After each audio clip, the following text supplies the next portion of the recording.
Ya, saya ulangi ya. Di konsep map ini ada paradigma, ada pendekatan, ada teori. Nanti ada pendekatannya normatif, ada yang historis, atau campuran. Nanti kita pelajari bersama-sama. Ya. Nah, sebelumnya saya juga akan menunjukkan kepada Anda semua tentang sebentar ya. Oke, apa itu yang disebut dengan MSI? Metodologi Studi Islam. Saya jelaskan dulu. Ya. Jadi ini saya tulis di sini, semoga kelihatan semua ya. Metodologi Studi Islam. Bisa terbaca semua? Bisa terbaca semua? Ada Oke, metodologi studi Islam. Secara sederhana, metodologi itu ilmu tentang cara. Ya, studi atau studying. Itu bahasa, kira-kira maknanya apa? Study itu. Alam. Apa tuh? Mempelajari. Ta'alam. Nah, apa lagi kira-kira maknanya? Study itu. Bisa nggak ini? Memahami. Apa lagi yang ketiga kira-kira? Meneliti. Ada lagi kira-kira yang sejenis? Menelaah. Ada lagi nggak? Mempelajari, memahami, meneliti, menelaah. Ada yang punya ide apa kira-kira? Objeknya apa? Islam. Itu ya. Jadi secara sederhana, metodologi itu ilmu tentang cara bagaimana kita mempelajari, memahami, meneliti, menelaah, tambah lagi, mengkaji, ya, mengkaji. Apa yang dikaji?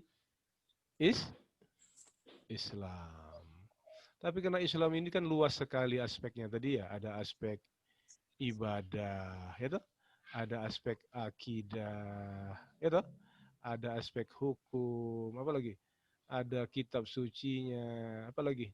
Sejarahnya, luas sekali ya, sehingga tidak memungkinkan kita mempelajari aspek materi ini. Nah, itu Anda masuknya mata kuliah tertentu.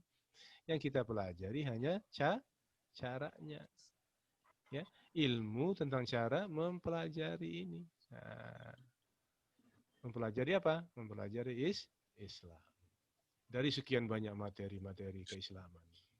Sampai di sini paham kira-kira? Nah, ilustrasi sederhananya begini. Kalau kita bermaksud untuk membuat apa ya, bangunan atau apalah terserah aja contohnya, Anda perlu bahan kan? Perlu material kan? Betul nggak? Kalau kita membangun rumah, apa aja yang diperlukan materialnya, bahan-bahannya? Coba sebutkan. Fondasi. Oh, enggak, material, bahannya apa? Bata, semen, pasir. Ya, air ya kan, dan lain sebagainya. Itu yang disebut dengan materi itu, Mas Mbak. Nih, itu materinya itu. Di kita itu kayak ilmu fikih, ilmu kalam, apalagi itu? Ilmu ya hukum-hukum, itu semuanya materi itu, material, bahan-bahannya. Tapi bagaimana cara memahaminya itu namanya pakai metodologi. Jadi kalau Anda tidak punya ilmunya untuk membangun rumah, bisa nggak membangun rumah kira-kira? Walaupun pasir, semennya ada. Bisa nggak? Nggak bisa. Nggak bisa. Dorong ke orang. Ya, itu namanya minta tolong ke orang. Ya, ini sekarang kitanya. Tentu tidak bisa. Karena kita tidak punya ilmu tentang cara. Ya. Nah, di MSI ini kita mempelajari cara mempelajari Islam. Idealnya memang di semester 1 ya. Tapi nggak tahu saya di mana di HPI itu materinya malah diajarkan sesudah tadi bisa melihat tulisan saya tadi ya? Bisa lihat tulisan? Bisa tadi ya, yang tulisan tangan saya tadi bisa ya? Bisa dilihat tadi ya? bisa, Pak. Iya, baik. Tadi bisa, Pak. Alhamdulillah kalau bisa dilihat. Nah, jadi kembali ke sini. Jadi mempelajari Islam tadi tentu punya caranya, metodenya. Ada yang menyebutnya metode normatif, ya, pendekatannya normatif. Ada yang pendekatannya historis. Pendekatan normatif itu dalam pengertian berbasarkan kepada teks-teks ajaran agama kita. Katakanlah Al-Quran maupun hadis. Tapi kalau yang historis itu memahami Islam dalam pendekatan kacamata ilmu-ilmu. Katakanlah ilmu sosial, ya, antropologi, sosiologi, dan lain sebagainya. Jadi yang dikaji tidak hanya teks-teksnya saja, tapi yang dikaji juga bisa perilaku orang Islam itu sendiri. Perbuatan kita, itu yang dikaji. Bukan hanya isinya teks Al-Quran dan hadis saja, itu pendekatan normatif namanya. Tapi kalau historis itu adalah bagaimana orang Islam memahami Islam. Kalau mau mencari Islam yang sesungguhnya tentu ke dalam kitab sucinya kan. Tapi juga ada perkembangan orang-orang, para sarjana juga meneliti Islam itu dari kacamata orang Islam sendiri. Nah, itu yang dikenal dengan pendekatan historis. Bagaimana Islam itu termanifestasi, terrealisasi, terimplementasi dalam perilaku umat. Nah, itu pendekatan historis. Itu detailnya nanti kita akan pelajari. Ya. Tapi konsep umumnya sudah dimengerti dulu ya. Nah, ini saya contohkan lagi. Jadi kalau kita, ini saya hapus ya, mudah-mudahan sudah dicatat nih oleh mahasiswa. Kalau tidak ya anggap saja sudah lewat. Ya. Intinya begini Islam. Nah sekarang kita masuk ke sini konsep yang kedua. Jadi yang namanya MSI ini sebagai mata kuliah metodologi ya. Itu kalau di semester 1 mungkin dimulai dengan ada filsafat ilmu ya. Betul ya? Sudah dapat belum filsafat ilmu? Sudah belum. Ya? Hah? Semester 1 sepertinya filsafat ilmu. Halo? Yang kedua? Sudah, Pak. Iya sudah. 2 MSI. Filsafat, Pak. Iya Ya, filsafat. filsafat ilmu, kalau nggak salah. Iya filsafat ilmu. Dan MP. MP itu apa?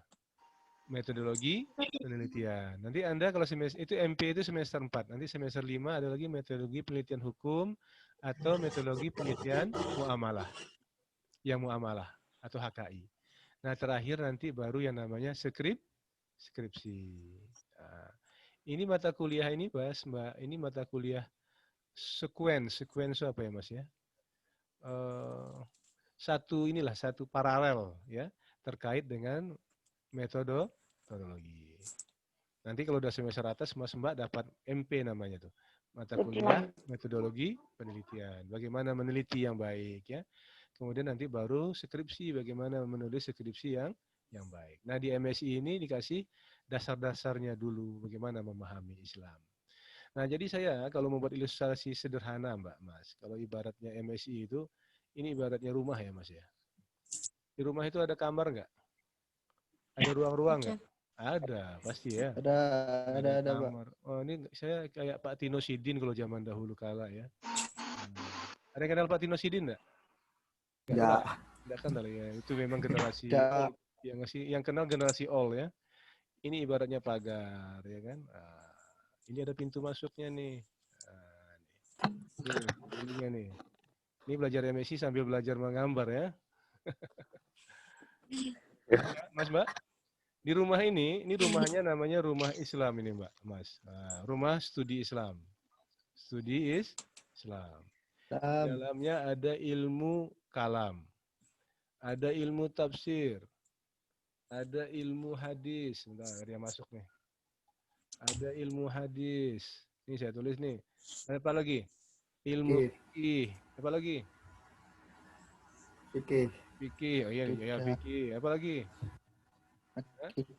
Ada. Banyak ya, dan lain-lain. Pasti banyak toh? Ya, betul? Nah, tapi untuk masuk ke rumah ini Mas Mbak. Masuk ke rumah ini, sampeyan itu kudune harus lewat pintu pagarnya, ya enggak? Kalau enggak kan melompat namanya ya. Kalau masuknya dari sini kan dari belakang melompat nih. Atau dari sini melompat nih, betul kan? Atau masuknya dari belakang aja Pak. Keliru tuh kalau di belakang, nggak boleh ya. Masuk rumah harus dari depan tuh, nggak boleh nih. Nggak boleh melompat. Masuk rumah harus dari sini. Itulah yaitu MSI. SI. Jadi mestinya sampean lulus dulu MSI, baru ngambil mata kuliah yang lain-lain. Ya, tapi kau balik ya wis terlanjur piye meneh. Ya.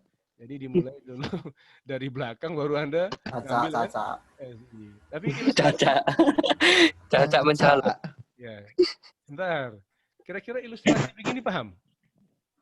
Paham. Paham ya? Paham, Pak. Nah, nanti kalau saya Paham, tanya, Pak. ya sebentar. Paham. Pak. Oke. Nanti kalau saya tanya di ujian soal mid semester, Mas Mbak jelaskan hubungan MSI dengan mata kuliah Iya. lain, Anda bisa menjelaskan? Bisa ya? Allah, bisa Tapi Pak. jangan buat gambar rumah ya, nanti kalau dibuat gambar rumah langsung saya salahkan tuh. Hubungannya seperti gambar rumah Pak ya, salah kalau Anda ingin jelaskan gitu ya. Saya menggerikan gambar rumah ini biar ilustrasinya gampang seperti rumah.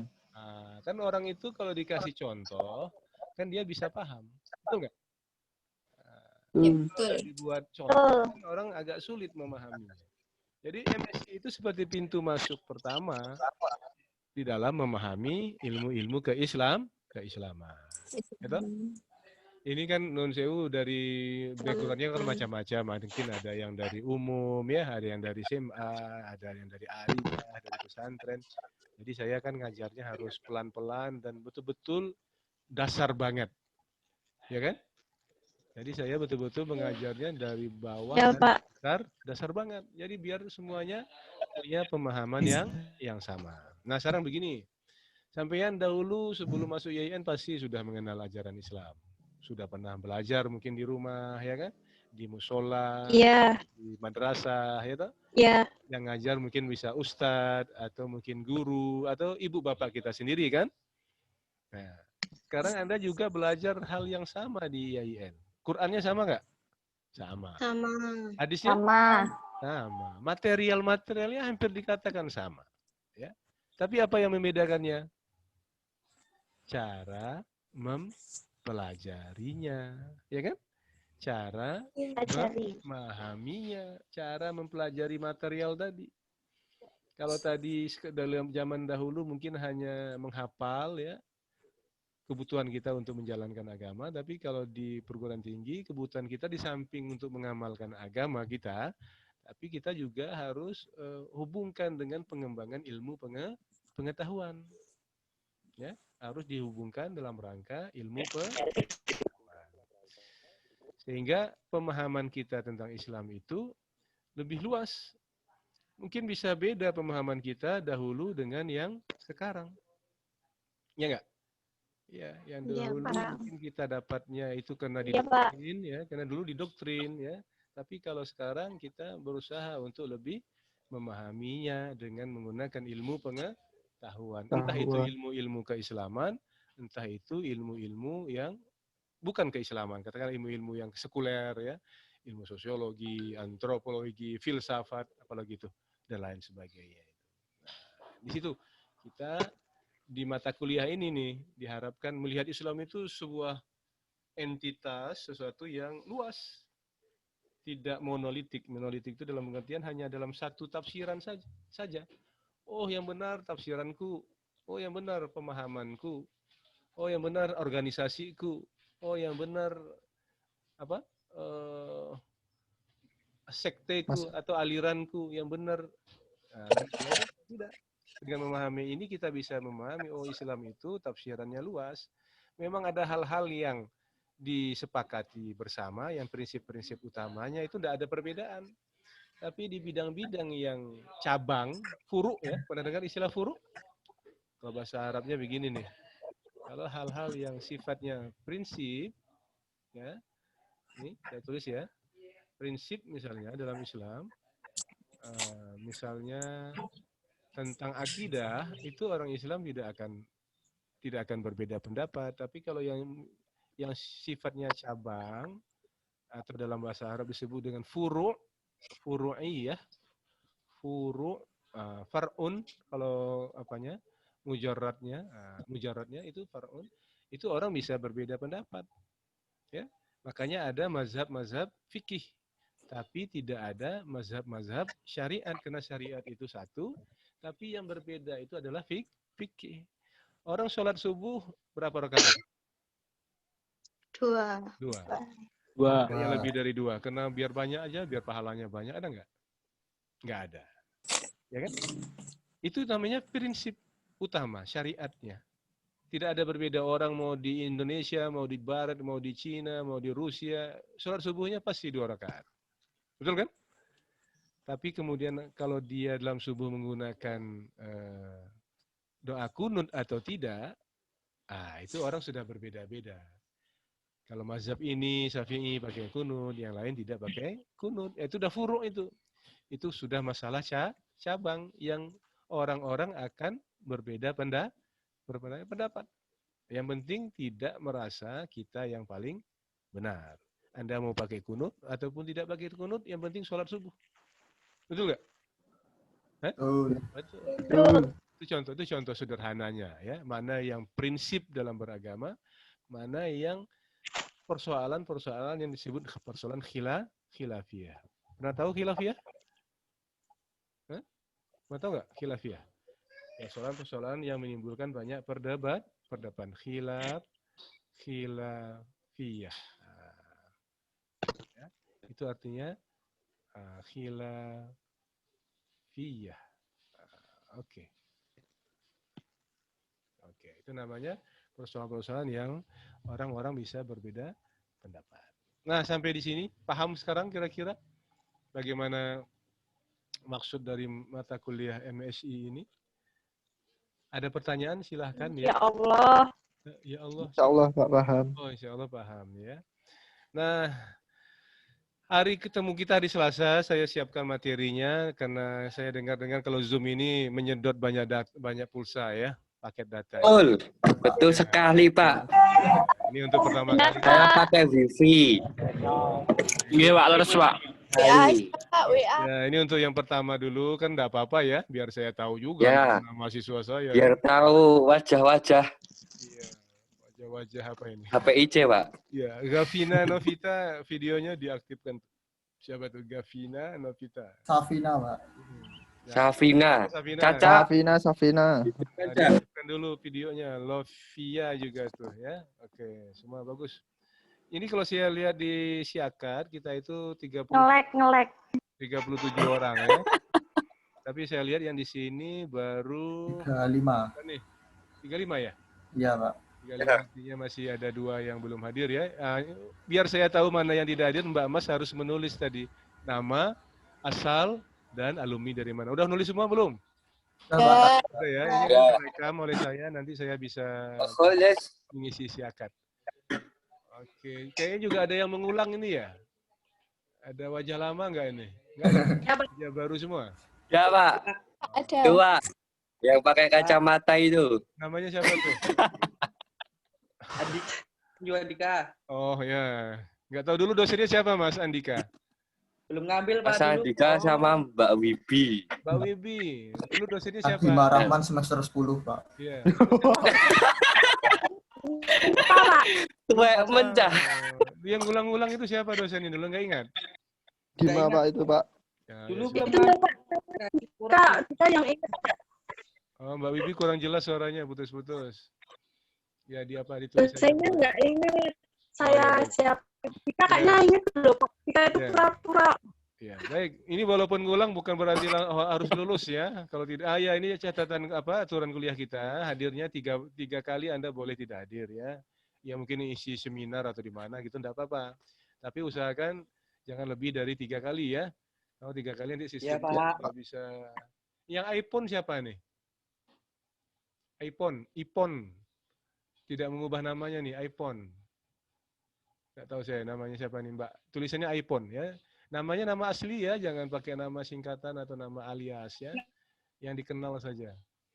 Nah, itu untuk aturan kuliah kita Anda boleh tidak hadir 3 kali, tapi usahakanlah kalau bisa hadir ya. Satu itu, yang kedua, ujiannya nilainya nanti berdasarkan tes tengah semester, TTS ya, terus tes akhir semester.